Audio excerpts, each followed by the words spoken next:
Look at this chart. It compares military budgets of countries, but it's a bit different because it doesn't compare one country's military spending to another, but instead compares the US's military spending with the cumulative total of the 9 other countries' military spending. We're all on the top 10 list of biggest spenders. The reason? Well, the United States spent over $800 billion on its military in 2021, thus outspending South Korea, Japan, Saudi Arabia, Germany, France, Russia, the UK, India, and China combined. So there's frankly no worthwhile comparison to be made here. Yet still, after fighting wars in Afghanistan and Iraq, and after a trade war with China, as well as unfriendly relations with Iran and North Korea, the US has its fair share of enemies who undoubtedly want to hurt them in one way, shape, or form. So, hypothetically speaking, despite such a well-equipped military, could an enemy ever successfully invade the US or make devastating damages to the nation in some way?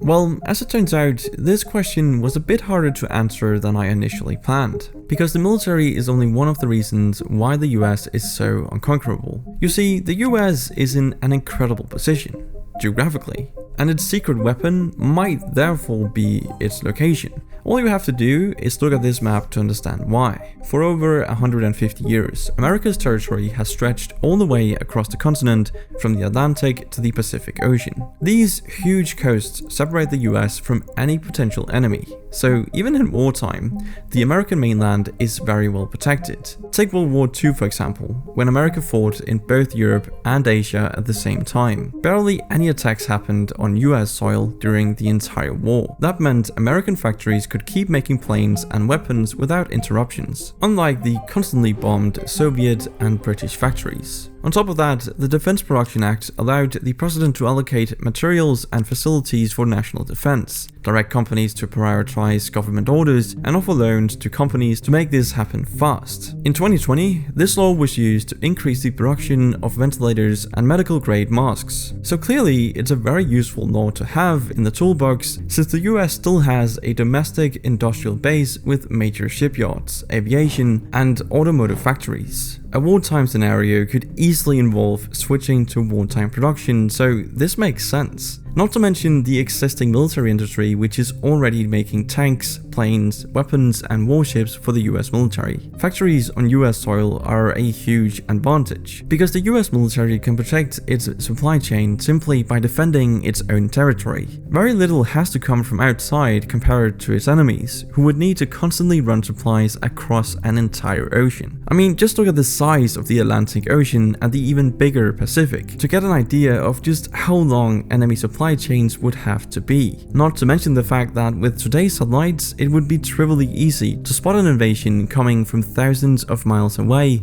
and take out enemy shipments before they ever reached the US coast. Supply lines are critical in any war, and the US military is well known for its excellent logistics capabilities. They have the added advantage of the 45,000-mile highway system, which was designed with troop movements in mind. On top of that, the US has 140,000 miles of freight railway infrastructure. Now sure, this can be a double-edged sword, as enemies could use this infrastructure to penetrate into America's heartland. And infrastructure could definitely be a weak point, if not properly guarded. A good example of this would be this pipeline that runs over 5,500 miles from Texas to New Jersey and carries nearly 45% of the East Coast's fuel supply. In May 2021, a cyber attack shut down the pipeline for 5 days, and this isn't a fluke either. China and Russia both support cybercrime groups that regularly attack government agencies and companies. The former head lawyer for the NSA, Stuart Baker, told the Washington Post, quote, "We're fighting the cyber equivalent of a land war in Asia every day. But America's infrastructure is more than just highways and internet cables. Back in the day, another kind of highway already connected the Midwest from north to south,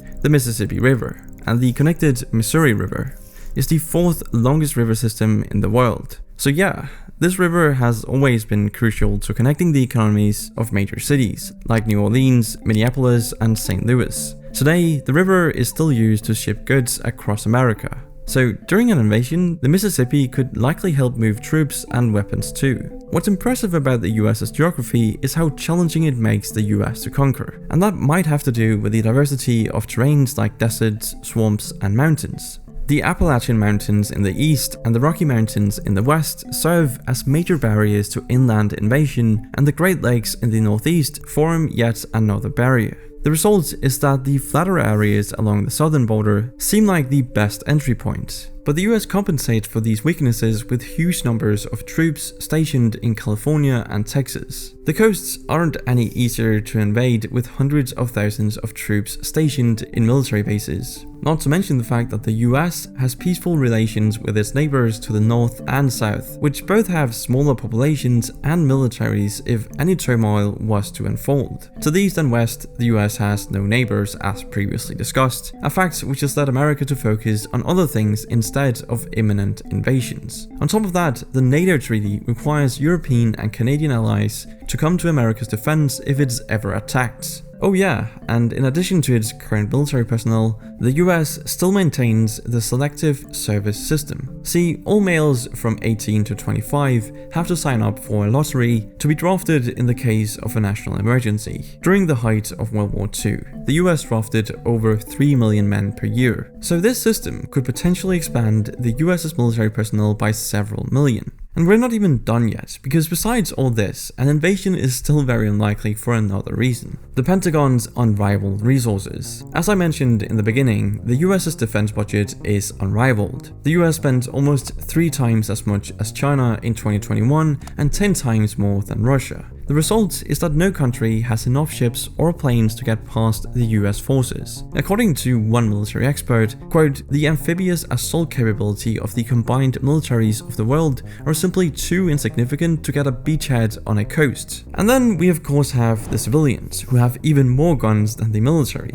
So maybe armed citizens could also join the fight against invaders. I mean, it's a possibility. But anyway. Urban warfare presents more challenges than fighting in open combat and often gives an advantage to the country defending its own territory.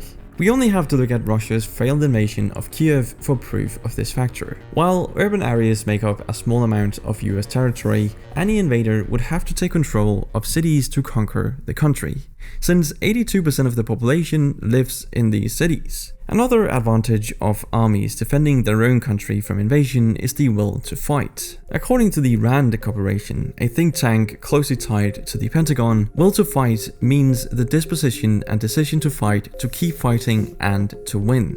Their report highlights the times will to fight was emphasized in US military doctrine, demonstrating just how vital it is to military victories. You can clearly see how that influenced the outcome of World War II and the Vietnam War. When a country is invaded, like Vietnam was, it's natural that the invaded country is more motivated to defend its land. I think it's safe to assume the same would apply during an invasion of the US. But let's shift gears for a bit and discuss one enormous US advantage I haven't mentioned, which is self-reliance for its food, energy, and weapons needs. Take these green areas for example. This land is mostly used for agriculture, since only 2% of America's land is in urban areas. This low-lying land is a major reason why the US is nearly self-sufficient in agriculture and even exports food to many countries around the world. It also explains why America now actually has the most arable land in the world. That's right, the US has more arable land than India and China. What's more surprising is that India is only a third the size of the US, and China is slightly smaller but can only sustain large populations near its east coast. The crazy thing is that both of those countries have over 1.3 billion people, or about 1 billion more than the US population. And since the US is only projected to grow by another 100 million people over the next century, the US likely has enough resources to support a billion-plus population, but they don't need to. As for energy, the US also has impressive amounts of petroleum and gas, especially in parts of Texas. It has around 44 billion barrels of proved crude oil reserves and almost 500 trillion cubic feet of natural gas reserves. In fact, when you include biofuels, the US could be considered the largest oil producer in the world. It seems like even the bad parts of US geography have a major silver lining. The Appalachian Mountains on the east coast that I mentioned earlier aren't suited for farming, but they do have huge coal deposits that have been exploited for decades. And surprisingly, at least to me, America has the world's largest coal reserves, and loads of other natural resources from energy to metals. But to share a bit of a weakness of the US, it turns out it doesn't have every metal it needs to defend itself. You see, this shiny looking rock is a mineral called antimony, and is critical for making bullets and other weapons, and even night vision goggles. While antimony played an important role in World War II ammunition production, the last mine in the US closed in 1997. The US is therefore reliant on China and Russia, its two biggest military rivals, for supply of this critical mineral. So the US does have weaknesses, but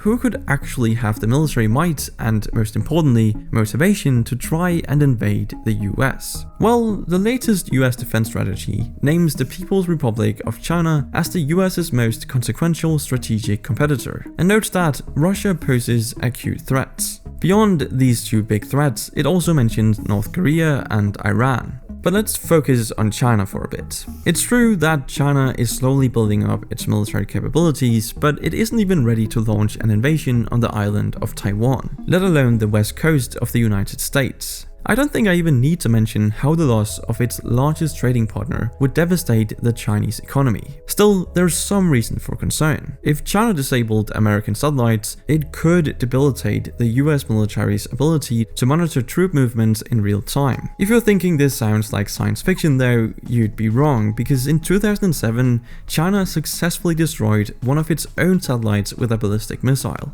Floating 850 kilometers above the Earth, the destroyed satellite is at a similar altitude to US intelligence satellites, so China could theoretically destroy them too. In terms of Russia, well, they have now performed a similar test, which endangered the crew of the ISS. Taking out satellites is a bit extreme though, because it causes hazardous space debris that would affect all current and future satellites. That includes Russia's and China's satellites. But Russia and China are already interfering with US satellites on a daily basis. They're just using lasers and jammers instead of trying to shoot them down. What's even scarier though is China's recent investments in AI and quantum computing, which could change the future of warfare. I mean, imagine how hard it would be for the Pentagon to strategize against an enemy using an AI supercomputer to calculate decisions in milliseconds. But if we look at Russia again for a second, their military has turned out to be much more disorganized and incompetent than we imagined before their invasion of Ukraine in early 2022. Still, they're definitely a force to be reckoned with nearly 1 million troops, thousands of vehicles, and specialized hacker units. As for other potential attackers, North Korea, for example, may boast that their nuclear weapons can reach the US mainland, but owing to their low budget and antique equipment, there's no way they could invade the entire US. Iran is a similar story, except that they don't yet have a nuclear warhead, although they're not far off. Realistically speaking, both countries use nukes to preserve the regime rather than actually use them against their enemies. Cuba and Venezuela are two other enemy nations in the US's backyard, but their troop numbers and military budgets are hardly enough to invade the United States. And if all else fails to stop an invasion, we shouldn't forget that America is a nuclear-armed nation itself. It has a triad of air, land, and sea missiles, which make it impossible to take out entirely. Land missiles are stored in the center of the country, and the sea missiles are in submarines, which are constantly on the move, hidden away without a blip on the radar. Since the Cold War though, nuclear weapons have acted more as a deterrent rather than a direct threat. You see, the principle of mutually assured destruction essentially means anyone who uses a nuke will get nuked back, launching a chain reaction of nuclear warfare, eventually obliterating Earth and ending humanity. But just for fun, let's compare nuclear arsenals. Alright, so the US and Russia currently have around 5,000 nukes, with around 1,500 deployed at heavy bomber bases and on intercontinental missiles. And then we of course have China. It has a couple hundred nuclear weapons, but none of them are deployed. Now, these numbers might seem high since they can literally eradicate humanity, but this is actually a low point from the peak of 70,000 nukes worldwide in the mid-1980s. What's still quite worrying though is that while the US claims to have decommissioned over 11,000 nuclear warheads since 1994, China and Russia are thought to be increasing their stockpile. But despite this, I hope you can see how costly it would be to even attempt an invasion of the US. Any hypothetical invasion would have to overcome the US's huge military and geographical advantages to gain any ground. While it is plausible that a major state actor like China or Russia could take out satellites and hack critical infrastructure, they'd also have to contend with the millions of well-equipped troops on the ground and a hostile armed population.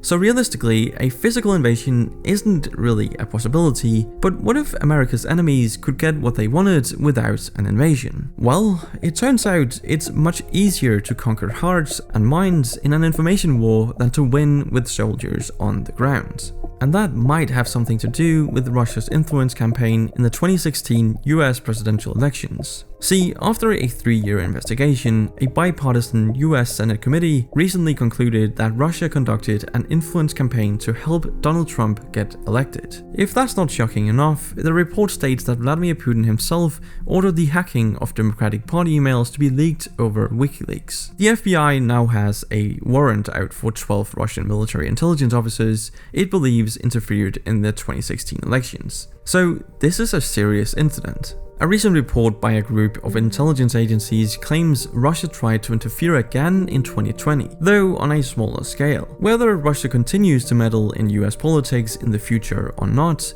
the damage may already be done as Americans increasingly report a loss of faith in democracy and government institutions. But that's it for this video, thank you for watching and I'll see you in the next one.